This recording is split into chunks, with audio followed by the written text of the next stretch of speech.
everybody. Welcome to Takeoff with John Clark. Please subscribe for free and rate and review this podcast. And how cool is this? About a decade ago in Philly, Michael Vick and Ron Jaworski donated hundreds of thousands of dollars to open up Vick Field. And one of the kids that was there at the ribbon cutting just happens to be Kyle Pitts, who is going to be one of the top picks in this NFL draft. How amazing is that, coming from the North Philly Aztecs? What a great story. All right, let's welcome in Eagles great Ron Jaworski. And it's amazing seeing that video from almost a decade ago. How special is that you've seen this coming out of your big investment in that field? Yeah, John, it's remarkable. You know, to see Kyle Pitts not only perform at the high school level or the Little League level with the Huntington Park Aztecs, but then, you know, at Archbishop Wood, then he goes to Florida, and all the good things that he has done is just remarkable as a player. And I am so proud that we were able to play a small part in his development by putting a new field over at Huntington Park through my Jaws' playbook and the Michael Vick team as well, his foundation. So, you know, the Fairmount Park Conservancy has done a great job of helping kids out.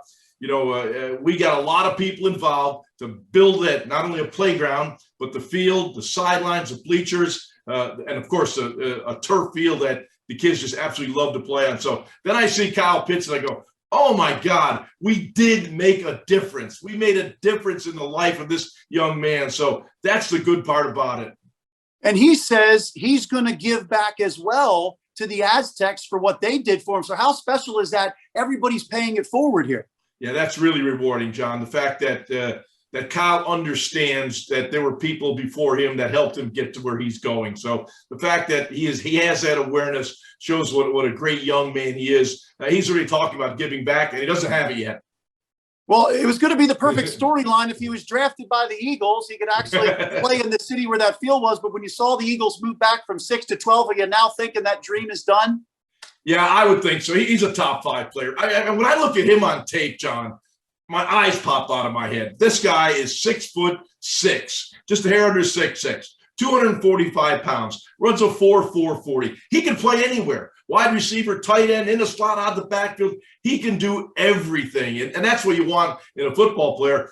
I was kind of thinking a few weeks ago when the Eagles were at 6, there was a chance. When they moved to 12, no chance. All right, so what did you think of them moving back? Do you agree with that, with what came out of it when you have a guy like Pitts there?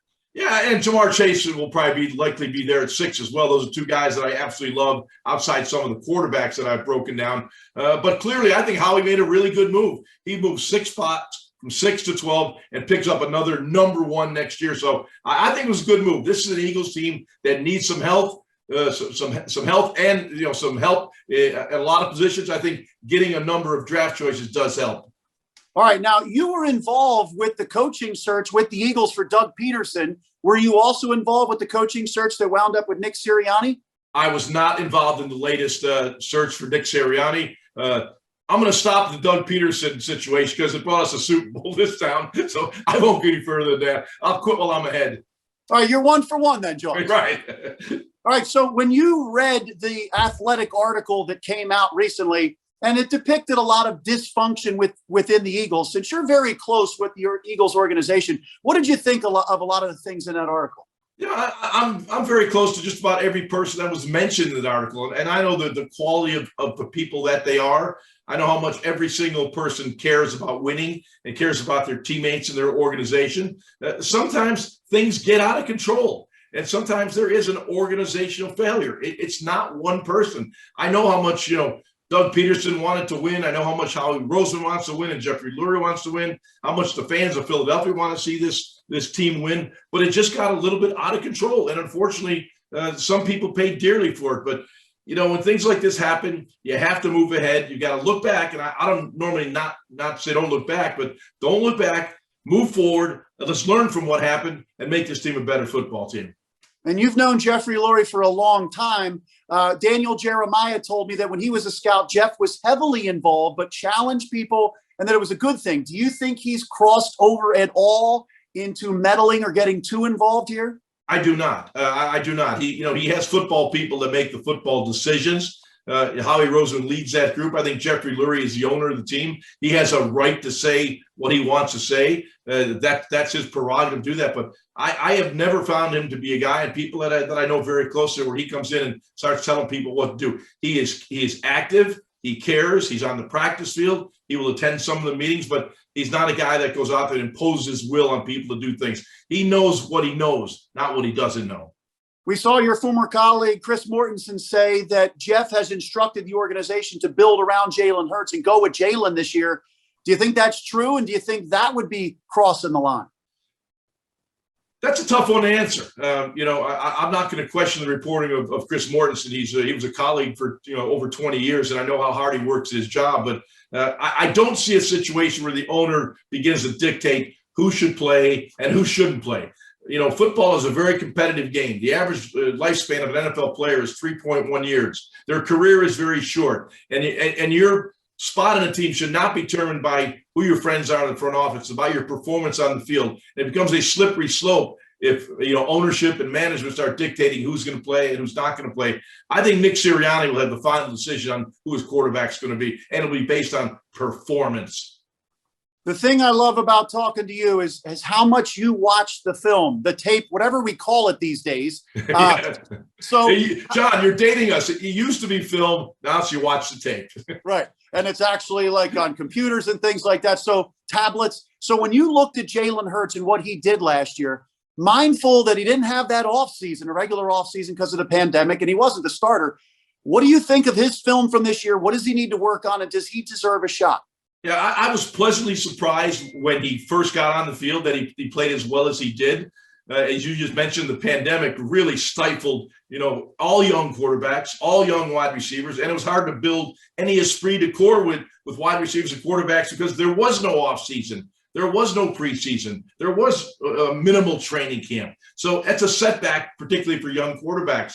I thought when he got on the field, he played very well. Here's what happens, though, with young quarterbacks and mobile quarterbacks. They run too quick. He was a one-read guy. If one was there and open, he would throw it and look really good doing it. He wasn't a progression reader. He got better as his 4 games went on, but he wasn't there yet. So when you're a running quarterback, you run because you can. And I was impressed those couple games because he did make some good throws. But when teams start to look at the tape on you or film on you, what they do is they know what you want to do. And they change their defense to take away what you want to do. And that's what happened in the last couple of games. Defenses took away the bootlegs, the outside runs. They made him play from the pocket with a mush rush, and he wasn't as effective. So the next transition has to be, does Jalen adjust to what defenses did to him? That's the big question. 4 games is not a big enough sampling. So when you look at the future here, it looks like they're going to give Jalen a shot here to see if he can be the quarterback. Then they've got that possible 3 first-round picks next year. Russell Wilson may be wanting out of Seattle, the Deshaun Watson situation. What do you think is going to wind up happening at quarterback for the Eagles after this season? Yeah, I like the situation right now, and I'm a Joe Flacco fan. And, I've always believed a young quarterback needs a veteran quarterback as a backup. Because a lot of times, a young quarterback, he's a little bit edgy and afraid to talk to coaches the way you need to speak. And that's respectful. Now the guy like Joe Flacco, who's been a Super Bowl MVP, been in this league for a long time, he's got someone he can count on and rely on and see the game through Joe's eyes and listen to what Joe has to say. So I think it's a really good situation to have a good young quarterback in Jalen Hurts and a veteran quarterback like Joe Flacco who can help him out. And by the way, if Joe has to step in for whatever reason, I think Joe still has a lot of talent left. So when you broke down film of the Colts last year, Nick Sirianni, what kind of offense do you think he's going to run here in Philly? Yeah, actually, I've been watching kind of a style of Nick Sirianni going back to his days to San Diego Chargers and, Frank Reich out there and the offense that they kind of ran in San Diego, the offense that went to Indianapolis. It's a rock solid offense. To me, it's a staple of football. Balance, run the football effectively, force those linebackers and safeties to cheat up and hit with the play action passing game. It's not going to be a wide open 3, 4, and 5 wide look. There's a physical part of what I saw the offensive Sirianni came through that I really like. There's going to be a smash mouth football element, but built into that are going to be shot plays. If the defense begins to cheat you take advantage of their cheating and you go over the top. So I like the offense that I think he's going to bring here. Of course, he'll tweak it to the talent he has, but the basic fundamental, as I see in Nick Sirianni's offense, is balance. And I think that's the key to success. Obviously, Carson Wentz was one of the worst quarterbacks in the NFL last year. So is it hard to judge some of their younger skill position players? And what do you expect from, a Dallas Goedert, a Miles Sanders, and Jalen Reagor in a new offense? Yeah, you just mentioned three guys that are very talented, John. It's getting that talent out. I'm going to see these guys with an off season, with a training camp, with preseason games, with coaches, all the things that go into developing young players. Those three guys have great talent. Now, can they be integrated into the right system? I think they can. I really do. I take a guy like Jalen Reagor. The guy has great talent. Now, people are going to compare him to Justin Jefferson and all those things. That's just part of the business. But he has great talent. I think if he gets an offseason in, a training camp in, working with Hurts, working with Flacco, you're going to see a guy that learns from being around those players and needs to be a lot better with a year under his belt. We talked about what's going on within the Eagles organization, and sometimes you had scouts, you had coaches, you had all these voices about who to draft. What does Howie Roseman need to do and maybe learn from these past situations going into this draft? Yeah, it's pretty simple to me. Let the coaches coach. That's simple. No matter how you look at it.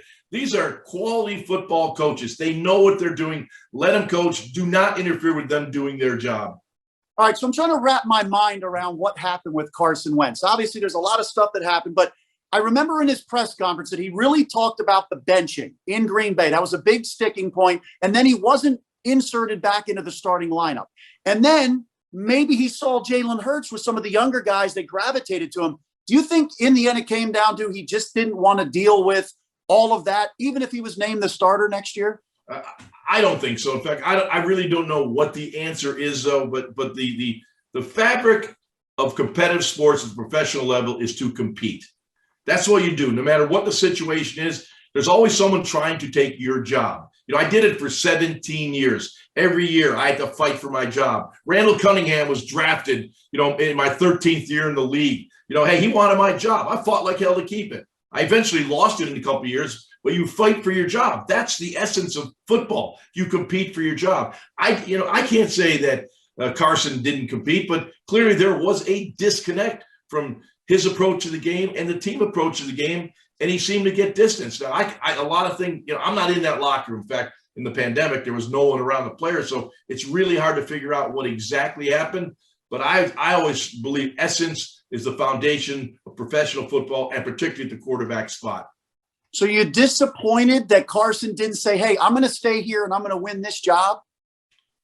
I am disappointed. I am disappointed, and I've said this a few other times, John.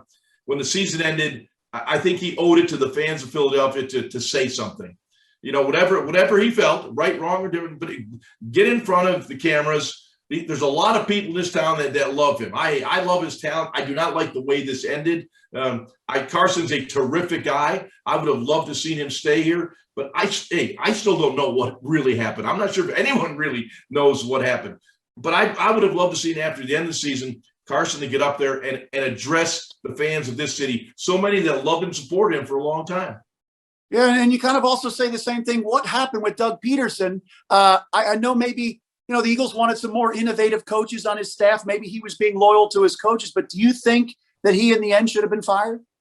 No, absolutely not. Not 3 years removed from a Super Bowl, and in an era of the pandemic, an era where Doug himself, had the virus. There were just so many distractions this year. I don't think any of the coaches that lost their job this past season should have been fired. I think the circumstances were so difficult for these coaches to work in, they did not deserve to be fired. And Doug Peterson did not deserve to be fired. He should have been given another chance to coach his football team. Hey, that's over with. But Nick Sirianni's now the coach, but I think Doug deserved another chance. Yeah, and we saw what happened with Chip Kelly and how they were able to rebuild from that mess. Do you have confidence that the Eagles can rebuild this thing maybe in a year or two? I do. The game is about young players. The Eagles have built an abundance of draft choices right now. They got 11 picks, I think, at the moment this year. That you look to next year, they've got they're stockpiling number ones. Teams turn this around very quickly. Now they've got draft choices. Now it's up to Howie Roseman, Andy Weidel, that whole war room gang. They have got to select the right players. That is absolutely paramount in this draft. Not the number of draft choices, but making the correct draft choices. So who would you love to see them get at 12? Kyle Pitts. That dream is gone. Yeah, he's gone. There's you look at his team. I just believe that you got to have explosive plays, and that's always the key to me. And who's going to drop to them? I think they would be looking at still another wide receiver, or we know how he loves offensive and defensive linemen. So there's some good offensive linemen that will be available at 12, and some good pass rushers available at 12. And by the way, I agree with Howie's approach to winning in the trenches. Yeah, now a lot of people during those Andy Reid years when they were selecting offensive linemen, they were upset, but that's how you win titles. So let me ask you this. John, you got to select the right one. Not a fireman from Canada to be your So if you're sitting there and you have a chance at one of those two receivers, or maybe one of the cornerbacks, top couple each way, which way you going, receiver or corner? I'm gonna go wide receiver. I'm an offensive guy, John, and maybe it'll be a Jalen Waddle may slip a little bit, Smith may slip a little bit, but they'll have to slip. But I would probably go Waddle ahead of Smith. Very dynamic player. Jamar Chase will be gone, no question of that. And when you look at the Eagles going forward, we talked about Jalen Hurts getting his chance. You saw what happened with the team in Carson Wentz. Do you think Jalen Hurts is a better leader and commands the locker room better?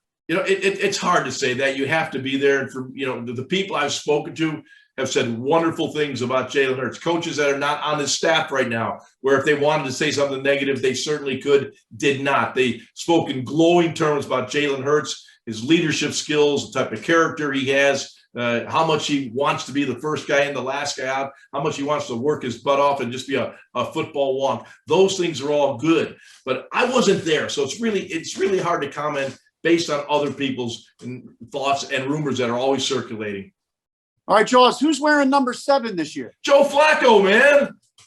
Does he ask you? Yeah, Joe reached out to me and he asked me if he could wear number 7. I said, I appreciate you asking, Joe. It's going to cost you $10,000. No, I'm only kidding. He just has to come to your charity golf event, right? He comes every year, by the way, John. Every year he's there. So in my 7 Tap Tavern, we got another 7, so it'll all be good.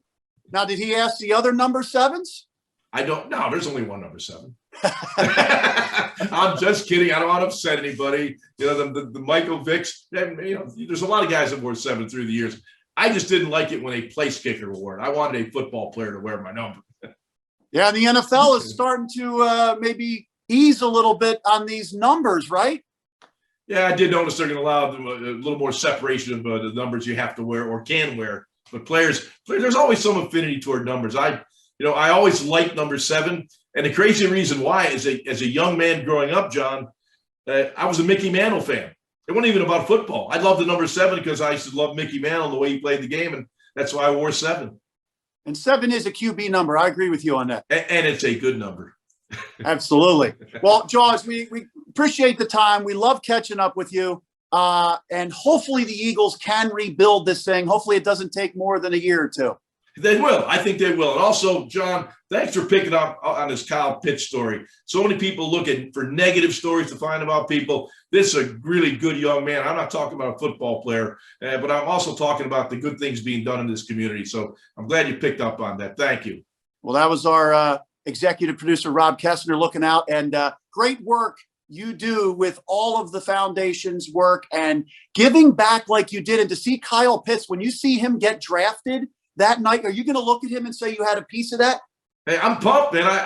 I'm when I saw the clips of him at the Huntington Park ribbon cutting, I'm going, that kid is now this kid at 6'6" and 245 pounds. And, he will be a top 5 pick, but he's the best player in this draft. Quarterbacks always go early. We know that. The prima donnas got to go first. But, man, Kyle Pitts, when I see that little kid with the Huntington Park Aztecs, and now see this kid going to be drafted early in the first round, I get goosebumps. That's awesome. Remind me, and be honest, do you remember him from that day almost a decade ago? I do not. The good thing is there are hundreds of kids, football players and cheerleaders that benefited, from the money that we were able to raise. And with that many people, I couldn't remember. But when I saw the tape, I had a little flashback. That's awesome. Well, Jaws, I know we'll see you on a golf course this summer. You got that right. Everybody's going to be back out, and it was great catching up with you. Amen. Thank you. And of course, please subscribe for free to Take Off with John Clark on Apple or Spotify or wherever you get your podcast, and rate and review it. We appreciate you listening.